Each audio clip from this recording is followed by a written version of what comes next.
Saat ini, masyarakat seringkali disuguhi hal-hal yang termasuk dalam kondisi ghibah, sebuah amalan tercela yang dilarang dalam Islam.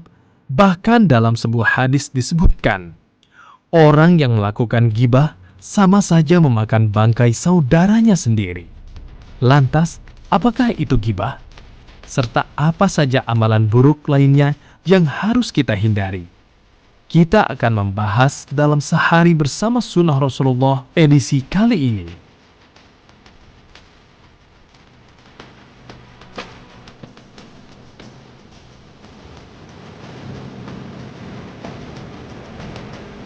Sungguh, telah ada dalam diri Rasulullah itu teladan yang baik bagimu, yaitu bagi orang-orang yang mengharap rahmat Allah dan kedatangan hari kemudian, serta dia banyak menyebut Allah.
Assalamualaikum warahmatullahi wabarakatuh.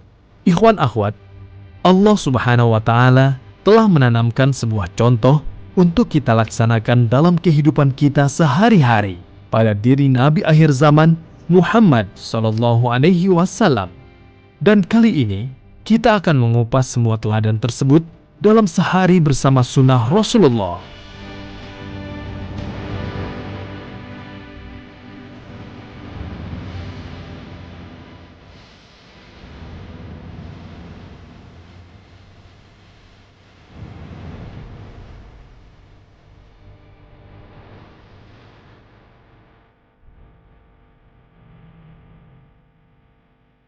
Ghibah merupakan perbuatan tercela yang membicarakan aib orang lain, sedangkan manusia tidak suka jika bentuk fisiknya, perangainya, keturunannya, dan ciri-cirinya dihina, serta nama baiknya dinodai, sehingga bisa disebut ghibah itu mengumpat orang lain.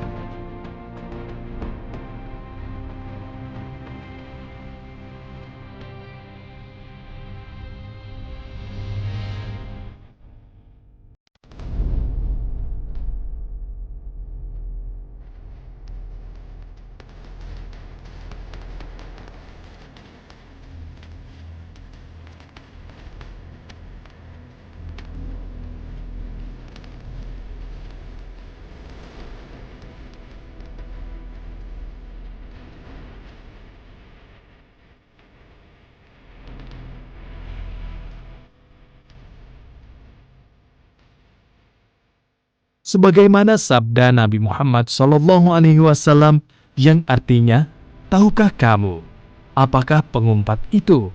Sahabat berkata, "Allah dan Rasul-Nya lebih mengetahui." Lalu Nabi bersabda, yaitu kamu yang menceritakan tentang saudaramu mengenai hal-hal yang dibencinya. Maka ditanya pula, bagaimana jika yang saya katakan itu sebetulnya terdapat pada saudara saya tersebut? Nabi menjawab, jika yang kamu katakan itu ada padanya, berarti kamu telah mengumpatnya. Dan jika tidak seperti apa yang kamu katakan itu, sesungguhnya kamu telah berbuat dusta tentang dirinya.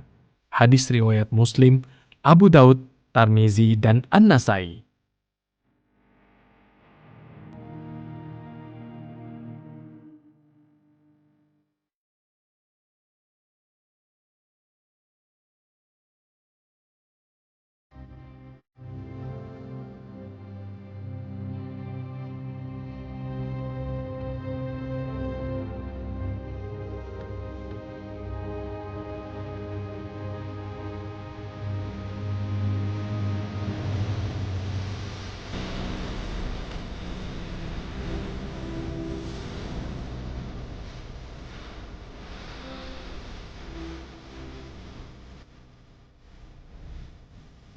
Sedangkan dalam Al-Quran, Allah telah berfirman dalam surat Al-Hujurat ayat 12, "Hai orang-orang yang beriman, jauhilah kebanyakan prasangka kecurigaan, karena sebagian dari prasangka itu adalah dosa.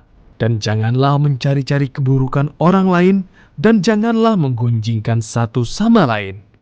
Adakah seseorang di antara kamu yang suka memakan daging saudaranya yang sudah mati? Maka tentulah kamu merasa jijik kepadanya, dan bertakwalah kepada Allah. Sesungguhnya Allah Maha Penerima Taubat, lagi Maha Penyayang."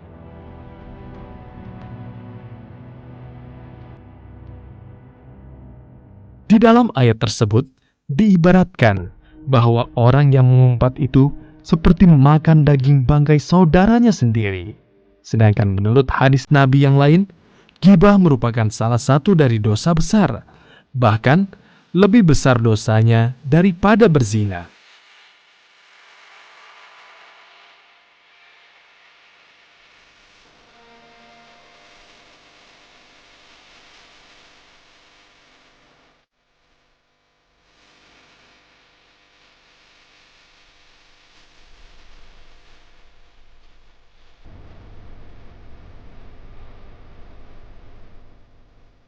Dalam sebuah hadis dari Jabir dan Abu Sa'id disebutkan, Rasulullah Shallallahu Alaihi Wasallam pernah bersabda, "Jauhilah olehmu sifat gibah, karena gibah itu lebih besar dosanya daripada zina."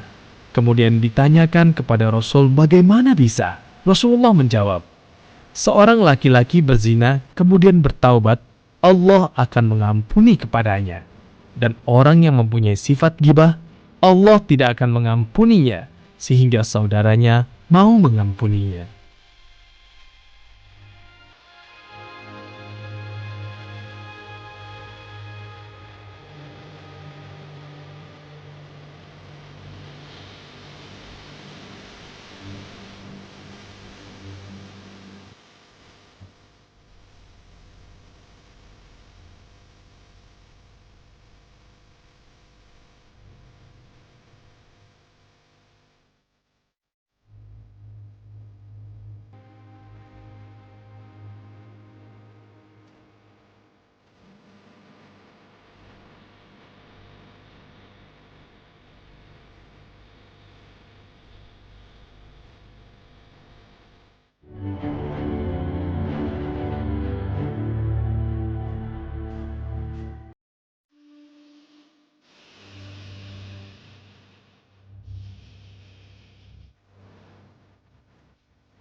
Dosa gibah tidak akan diampuni oleh Allah Subhanahu wa Ta'ala sebelum orang lain menjadi korban gibahnya itu mau mengampuninya. Hal ini karena menyangkut kondisi orang yang bersangkutan setelah menjadi korban gibah saudaranya. Seperti nama baik seseorang yang bisa hancur setelah kena gibah, ataupun fitnah yang lain yang akan muncul setelah seseorang mengumpat atau menggunjingkan saudaranya.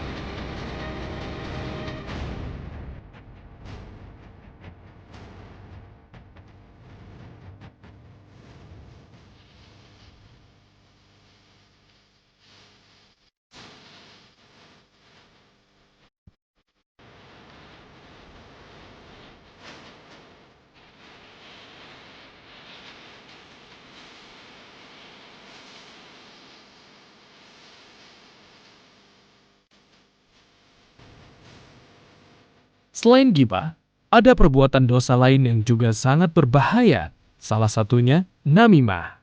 Namimah artinya adu domba, yakni usaha orang untuk membuat orang lain saling bermusuhan.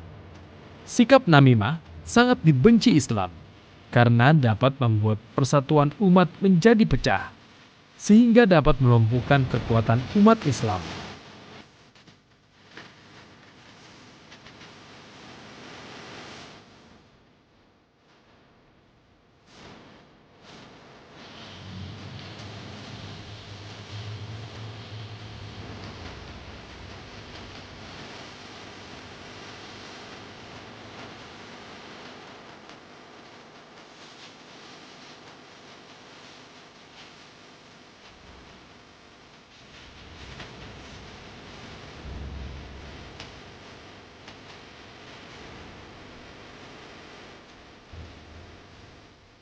Allah berfirman dalam Al-Quran surat Al-Qalam ayat 10-11.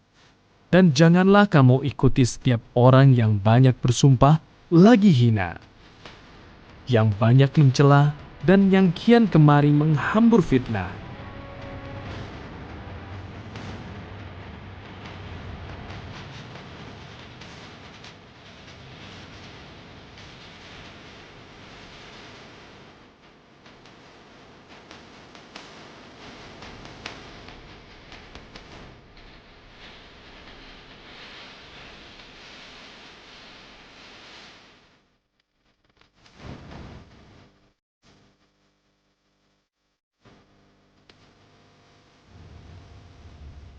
Abu Hamid Al-Ghazali rahimahullah mengatakan, namimah biasanya dipakai untuk menyebutkan aktivitas seseorang dalam memindahkan sesuatu perkataan dari satu orang atau kelompok kepada orang lain atau kelompok lain.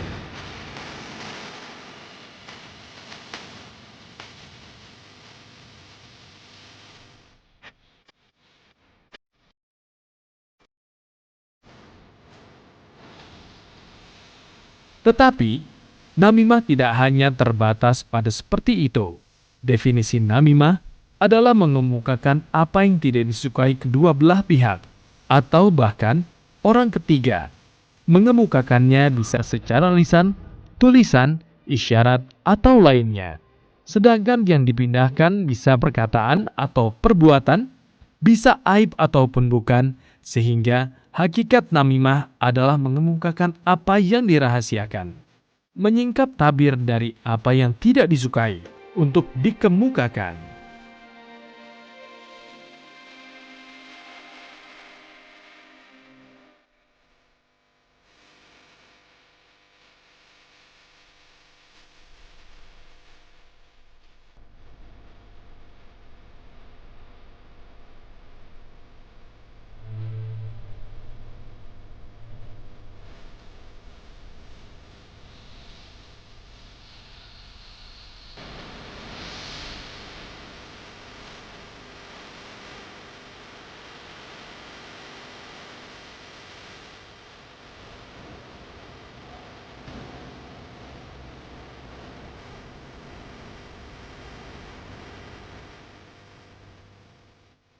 Sudah selayaknya setiap orang agar diam dari semua yang dilihat dari keadaan manusia, kecuali jika dirasa ada manfaatnya bagi seorang muslim dengan menceritakannya, atau untuk mencegah kemaksiatan.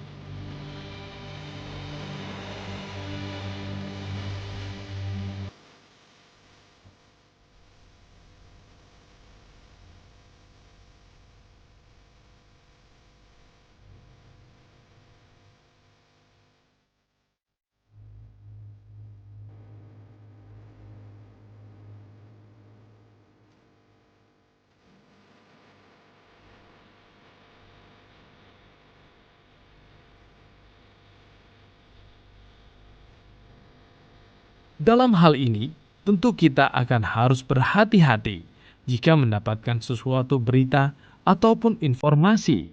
Kita tidak bisa serta-merta menyebarkan berita atau informasi tersebut.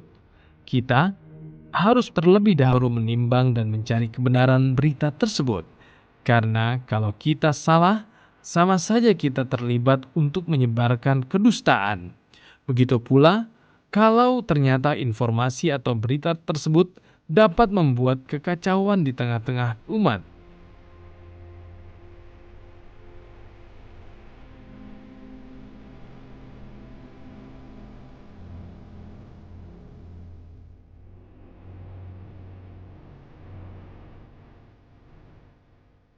Ikhwan akhwat, semoga hal ini dapat membawa pencerahan bagi ikhwan akhwat untuk dapat mengamalkan tuntunan-tuntunan Islam serta sunnah-sunnah Rasulullah SAW secara benar.